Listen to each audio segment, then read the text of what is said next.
What is going on, YouTube? I am Germ here. So with 10.1 hitting the live servers for League of Legends, the new season is upon us. That means patch 10.2 is hitting the PvE, and Riot has dropped that for us with this gem of the Wukong rework hitting the PvE. A ton of people have been trying it out lately. A ton of people have been really excited about it, and it's getting closer and closer to hitting live every day. And if you want to be ready to climb with the new broken OP champions like they always are once they hit the live servers, then you need to know about Wukong before he comes out. So that's kind of the point of this video today. I'm going to hopefully help you guys learn a ton about this new champion so you can learn all about him. You can be prepared to play him by the time he hits live servers to have a leg up on the competition. So that's great.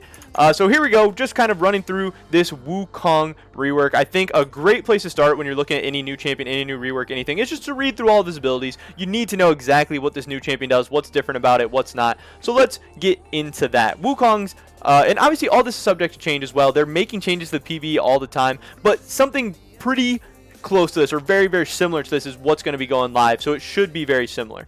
Right now, his passive reads, after exiting stealth, Wukong gains a physical damage shield equal to 8% of his maximum health. This effect can trigger every 6 seconds. So they've been kind of tinkering around with this a little bit. His passive, when it first dropped, it read that when he exits a brush or stealth, he gets the shield. So you could like get the shield, go into a bush. After a few 6 seconds, if you hit around for a while, you get the shield again. And I guess that must have been a little too overpowered or something because they removed the brush element from it. Or maybe that was too good on jungle Wukong. I'm not sure. But here's how it looks right now. If you press W, you're in stealth. Once you come out of stealth, you get this nice 8% max health shield, which that's so great, especially on a assassin like Wukong who's trying to stay alive, get in and out of team fights and stuff. That shield's gonna be so nice. Also helps you out with jungling so much. And in lanes, when you go for an all-in, that shield can actually help you soak up all that minion damage. You can take really aggressive trades in people's minion waves, and that shield pretty much counteracts the minion wave advantage, which is great. You can see that when I walk in and out of this bush, I don't get the shield. So that's not what it is right now. At one point,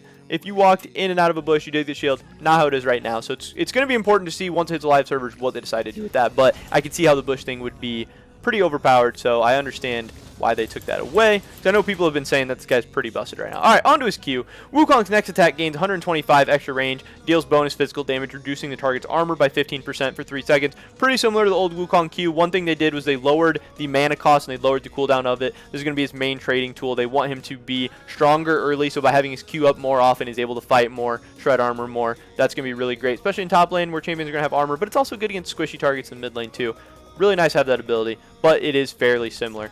The big new thing, Wukong's W. Wukong dashes towards the cursor and becomes invisible for 1 second. It used to be 1.5, so you're not invisible for as long, leaving behind a stationary clone for 3 seconds. The clone attacks nearby enemies. Wukong is recently damaged for 45 damage, and then Wukong gets stealth as well. So here's what that looks like. You dash in the direction, and then you get invisible for 1 second, and then you get that shield when you come out. The passive, what they tried to do was they tried to make the passive look exactly like it does if you're just walking and press S. So they're with the old Wukong, especially in higher elos where people could notice things a little easier. The Wukong animation for you pressing W and pressing S was two different appearances. You could tell when they pressed W, you could tell when they pressed S. So now with Riot's new thing, they're hoping to make it indistinguishable between those two, which will make Wukong better in higher elos. You can escape more, make creative plays and stuff like that, so that's great. Also, when you leave the W behind, it does hit minions, it hits champions, so it acts as if it's you. They're trying to make the W more useful and just kind of updating it, because it was kind of a crappy ability since it didn't really even work how it was intended, so I think that's a really great change, and that's how that works now. Wukong, his E, Wukong dashes to an enemy, sending out clones that mimic the dash up to 2 additional enemies nearby. Each enemy struck by magic damage. After dashing to an enemy, Wukong gains 30% attack speed for 4 seconds. So again, this is very, very similar to the old Wukong E. It's just going to be the normal dash that it used to be. We can show you guys what that looks like real quick. You know, just the old dash you had, and if there's multiple guys, you can dash to both of them just like you could before. You get the multiple E dashes. That's how it's always been. That's normal. But what they changed was that the E does magic damage now. And this is a pretty big change. It makes it harder to itemize against Wukong. It scales AD, so building attack damage makes your E do more damage, but it deals magic damage. So someone rushing tabbies into you, someone rushing armor into you, Sunfire Cape, Deadman's Plate, whatever they decide to rush, building a Zanya's, anything, it's not going to help you against Wukong for his E. So they're giving him some ways to fight back, even if the other person does decide to stack armor, which that's a great change, dude. Like, so many good Wukong changes in this PvE patch. I'm very curious to see what's going to hit live, because like, this is looking like he's going to be really, really strong, and they just updated him. They made him so much more playable. They've given him 2 dashes, obviously, which, you know, there's a power creep of dashes in the game for sure. Champions need a ton of dashes. The one thing about this W is that it can't go over walls. Even if you're right on the thinnest wall in the game, it cannot go through walls. And his ultimate, Wukong spins his staff around for 4 seconds, dealing physical damage per second to nearby enemies and knocking them up for 1 second. The first time they get hit, Wukong gains 30% movement speed for the duration. So the changes to his ultimate is his ultimate hits twice as often. You can see his ultimate the damage used to tick like every half second. Now it ticks every quarter of a second, which is really nice. That's just more damage you're going to be getting off, less time for them to like escape, to dash away, flash away, whatever. You're getting more damage off, which is great. His ultimate is able to stack Conqueror now, which is so nice for Wukong. It's going to increase the healing, it's going to increase the damage it deals, and Wukong with Conqueror isn't even bad right now. It's honestly one of his highest win rates in top, mid, and Jung. Conqueror is just busted. You want your champion to be able to stack Conquer very efficiently in Season 10, and then that instantly makes them better. So even though it seems like a small change, like, oh, his ultimate stacks Conquer, like, that's kind of weird. Is that really that good? I definitely think it's going to be. I was a little skeptical at first too, but I think it's going to be really, really useful. It's going to be so nice, and you're going to get some insane healing off that. It's going to make him so nice in team fights.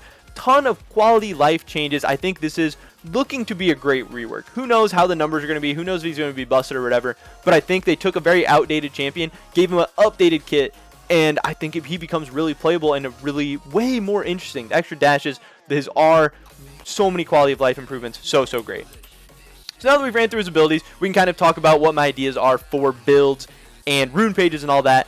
Runes, I think you're definitely probably going to want to be going Conquer, whether you're top, mid, or Jung. I think it's going to be very good. I could see you going mid Electrocute, because the lethality items update in the preseason lethality items are super good again right now. So I think Conquer is going to be probably the best. Conquer, like Tiamat, Boots, Cleaver, Triforce, Sterox, and Death's Dance. That seems to be the normal Conqueror build right now. That build is going to be so good. It's going to be even better with these updates and changes. Wukong is able to stay in fights for so long. He's able to get so much sustained damage out. You can E onto people, you know, do your whole combo, W out, kind of get away, come back in with another Q. Your cooldowns are so low. You're able to spam abilities, and if you can get a ton of healing out with Conquer, if you can become survivable with this shield and stuff and your stealth and all your dashes, you can make Conquer work super well. But obviously a Wukong with Electrocute that just jumps onto a squishy and explodes them, that's always going to be great as well. So that's kind of my ideas for the build and runes. If you want to go the Electrocute, you can just go the full lethality. Drakthar, Yomu's Umbreal Glaive is such a good item, especially for Wukong. It allows you to set up flanks and stuff so much more easily, clearing out wards and vision, and also knowing that you haven't been hit by wards or vision. It's just another sweeper's lens. That is so great. But yeah, guys, that's pretty much it for this video today. That was kind of me running through Wukong. As far as combos and stuff, it's pretty much the same stuff as always. He doesn't, the core gameplay of Wukong didn't really change. His abilities are all the same kind of spirit as they were before, so he's going to be easy for you to pick up and play, but I think it's just going to be an improved version of Wukong. Riot said they want to keep him at the same power level, but they want to make his early game stronger and his late game weaker, but they want to try and keep him at the same win rates and stuff. So he's not going to be getting, he shouldn't be getting a major buff, he shouldn't be getting a major nerf. So if you like Wukong, if you think he's good right now, if you enjoy him right now, hopefully he just gets a little bit better, a little bit more fun to play, a little bit easier to play, and his abilities make more sense and work together and stack everything better.